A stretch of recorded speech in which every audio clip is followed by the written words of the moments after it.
जय हिंद दोस्तों, बाहर की आवाज़ में आपका स्वागत है। मैं कुंदन किशोर। कहीं न कहीं बहुप्रतीक्षित लगातार कहीं न कहीं संघर्ष के बाद एनडीए का सरकार बना है और एक बार फिर भाजपा खेमे में कहीं न कहीं बिहार में बहुत ज़्यादा खुशी की लहर है। भाजपा के दो उप मुख्यमंत्री भी बने हैं। ऐसे में कहीं न कहीं बाहर क्षेत्र के लोगों का उम्मीद भी कहीं न कहीं भाजपा के नेता से बढ़ जाता है। इस संदर्भ में देख सकते हैं अभी हमारे साथ भाजपा के कद्दावर नेता राजेश सिंह राजू हैं। हम इनसे बाढ़ के संदर्भ में कुछ बिंदु पर बात करने का प्रयास। सर, बाढ़ की आवाज़ में आपका स्वागत है। धन्यवाद। बाढ़ की आवाज़ के दर्शकों को, व्यूअर्स को बहुत बहुत बधाई, मंगल कामना। विजय सिन्हा जी, सम्राट चौधरी जी उप मुख्यमंत्री जाके भेंट किए, कैसा अनुभव रहा सर? बहुत अच्छा अनुभव रहा और अब एनडीए की सरकार बनी है। बिहार में जो अस्थिरता था, वो राजनीतिक अस्थिरता हो या सामाजिक अस्थिरता हो, बहुत क्राइम बढ़ गया था। अब सब चीज़ से लोगों को निजात मिलेगा। जनता में काफ़ी खुशी है, हर्ष का माहौल है एनडीए की सरकार आने से पुनः। सर, क्या लगता है कहीं न कहीं बाढ़ को जिला बनाने की मांग को लेकर भाजपा के द्वारा फरवरी में आंदोलन होना था, अब तो कहीं न कहीं सरकार बन गई है, तो क्या इस पर आपका प्रयास रहेगा? अब आंदोलन नहीं होगा, लेकिन अब मांग और पुख्ता ढंग से हम लोग करेंगे। विजय सिन्हा जी से हमारी भेंट भी हुई और उनका अभिनंदन समारोह भी इसी मैदान में हम सोचे हुए हैं करने के लिए, बेरना का मैदान में। और जल्द अभिनंदन समारोह का यहाँ कार्यक्रम बन रहा है। उस कार्यक्रम के माध्यम से ही उनसे हम लोग पूरे आवाम, बाढ़ की सारी जनता मिलके जल्द से जल्द बाढ़ को जिला बनाने की मांग को करेंगे। उमानाथ का और विकास हो, टाल क्षेत्र का विकास हो, टाल क्षेत्र का योजना फंसा हुआ है उसका हम लोग बात रखेंगे। एनटीपीसी का जो यहाँ का मामला है, यहाँ के लोकल लोगों को उसमें रोज़गार नहीं मिल पाता है। हमारी जो हकदारी है एनटीपीसी में वो नहीं मिल पा रहा है। सीएसआर के द्वारा 2% इस क्षेत्र के विकास में खर्च करना है, वो नहीं कर पा रहे हैं। हालांकि ईडी बोले कि पूरा कंप्लीट एनटीपीसी हो जाएगा तो हम जरूर करेंगे। तो इन सब बातों को हम लोग रखेंगे। दियारा का मामला है जिसको लेके हम लोग आंदोलन भी किए, डीएम से मिले, कई जगह पत्राचार किए, लेकिन अभी तक रसीद नहीं कट पा रहा है। दियारा क्षेत्र का अथमल गोला के लोग उससे बहुत आहत हैं, परेशान हैं।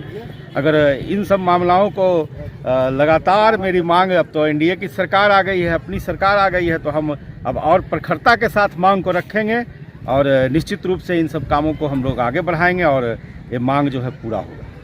मतलब कहीं न कहीं सर बाढ़ में जो विकास होना चाहिए, चाहे वो जिला हो, आपने उमानाथ का भी चर्चा किया सर। कहीं न कहीं काफ़ी प्राचीन मंदिर है और जिस तरह से बिहार के अन्य मंदिर को कहीं न कहीं टूरिज्म हेतु विशेषकर लिस्ट करके आगे बढ़ाया जा रहा है सर, उस तरह से कहीं न कहीं हमारा बाबा उमानाथ को कहीं न कहीं पीछे रखा जा रहा है। देखिए, बाबा उमानाथ पर तो हमारी भाई बहुत ध्यान रहता है और उनकी कृपा से ही हम लोग जो हैं सो हैं बाढ़ की बासी।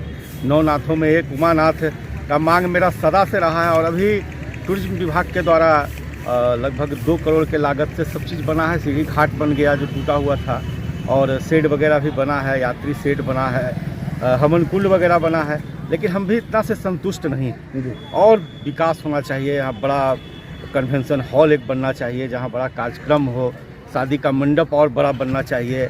चूँकि यहाँ शादी का भी बहुत, लग्न वगैरह में बहुत शादी वगैरह होता है। लगभग सती स्थान में 150 डेड बॉडी प्रतिदिन अंतिम संस्कार लोगों का किया जाता है। इस क्षेत्र के कई जिला के लोग यहाँ आते हैं, गया, नवादा, नालंदा, इधर शेखपुरा वगैरह के सब लोग यहाँ आके दाह संस्कार, अंतिम संस्कार करते हैं।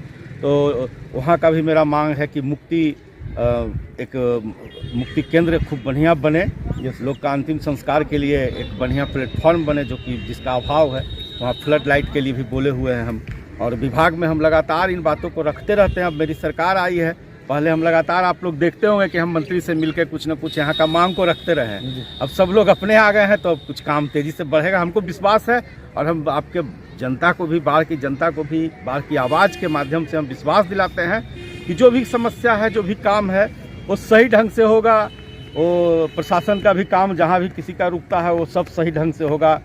एसडीओ, बीडीओ, सीओ सब जो कहीं भी भ्रष्टाचार है, थाना सब जगह अच्छा, खासकर राजेश सिंह राजू जो है वो जनता के हित में सदैव खड़े रहेंगे। जरूर जरूर, एकदम खड़े हैं, खड़े रहेंगे। और जो भी हमसे लोग अपेक्षा रखते हैं उससे हम कहीं न कहीं उनके कामों पे ज़्यादा उतरते हैं। कोई भी हमको आजमा के देखते हैं या जब भी जहाँ खोजते हैं मैं उपस्थित रहता हूँ सबके लिए। सर, कहीं कहीं आगामी लोकसभा चुनाव होना है और हमें याद है आपका खबर जब आपने इंडी अलायंस का जलाया था पुतला सर, क्या लगता है आगामी मुंगेर लोकसभा में? पुतला जल ही गया ना, इंडी सरकार, अब इंडी का मैंने गठबंधन ही खत्म हो गया।